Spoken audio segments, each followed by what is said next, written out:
The Gutenberg Bible.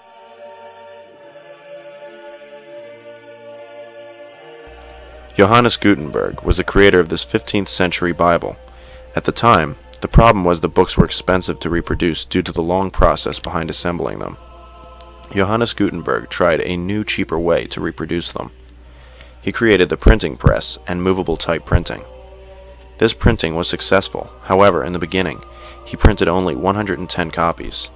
It wasn't selling to the mass market. Fortunately for Gutenberg, Christian concern after the Turkish conquest of Constantinople created a huge demand for Bibles. As stated by Mark Rose of archaeology.org, the Gutenberg Bible is an artifact of a business failure, an invention, and a conquest.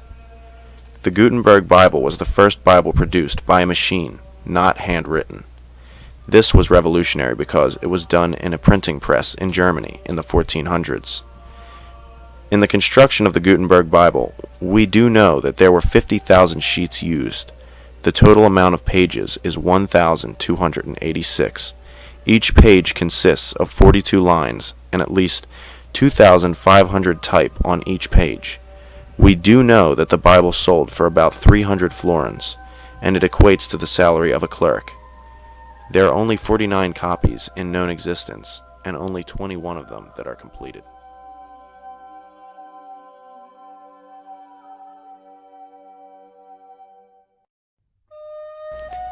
Johannes Gutenberg was born in the month of February, year 1395.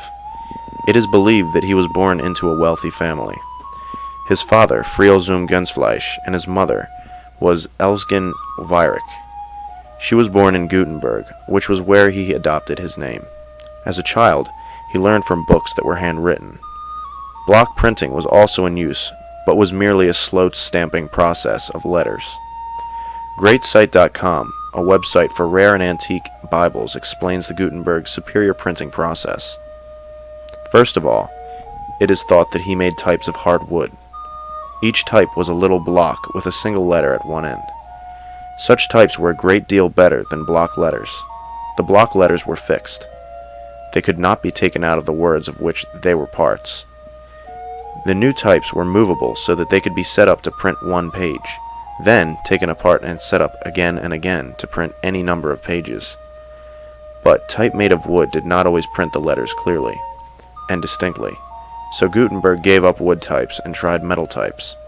This worked much better, and Gutenberg was progressing well toward the completion of the first book ever printed by movable type, the Bible in Latin.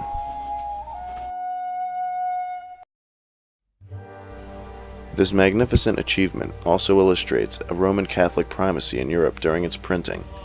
For instance, in John King's article, The Light of Printing, he reminds the reader that the Gutenberg printing press was created 64 years before Martin Luther began the Reformation.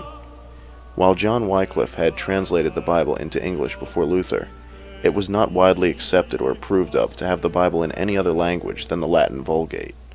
The Gutenberg Bible was printed in the Vulgate, which again shows deference to the Catholic Church. The people trusted the Church to disseminate knowledge and truth. This is wildly different from Luther's approach, as Clinton Arnold writes in How We Got the Bible. Luther soon became convinced that German people should have direct access to this great news in the Bible in their own language, especially since none of the laity knew Latin. There is another piece of information that the Gutenberg Bible can tell us about in its historical context. Based on the quote about Luther, a historian can clearly note not only the people's view of the Church, but the Church's view of the people. The Church at the time did not view the laity very highly. The Pope even cursed Wycliffe's translation.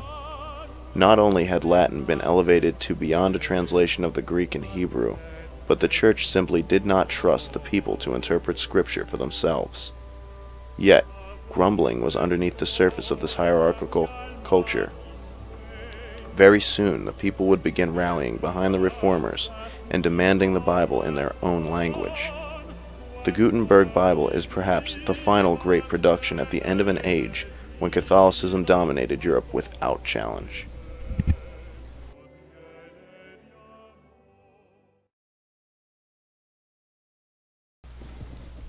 Gutenberg's printing press revolutionized the way books were copied and distributed. Before the creation of the press, the monastic life was integral to the survival of literature. Which works of literature were preserved and which were not was up to the monks. Books were written on materials like wax, clay, parchment, or very carefully hand-copied by scribes in a room in the monastery called a scriptorium. Monks were not allowed to change any mistakes they made, creating a chain of mistakes and copies over the generations. While the Gutenberg Bible itself was written in Latin, over time the press paved the way for the printing of works in other languages. It also paved the way for the standardization and refinement of spelling and punctuation. As the printing of books in the vernacular became more and more common, the use of Latin was lessened. Gutenberg-style printing presses were dispersed through 250 different places in the continent. With the printing press aside, Gutenberg Bible itself was able to effect change in the Catholic world. According to John Kent in Historical Theology, the invention of the printing press made it possible for the first time in Christian history to insist upon uniformity of worship. The Catholic Church gained more control and unity through this Bible. With printed work, there were fewer errors and faster production of Bibles, liturgies, pamphlets, etc. Still, this unity was not enough to prevent the future Reformation.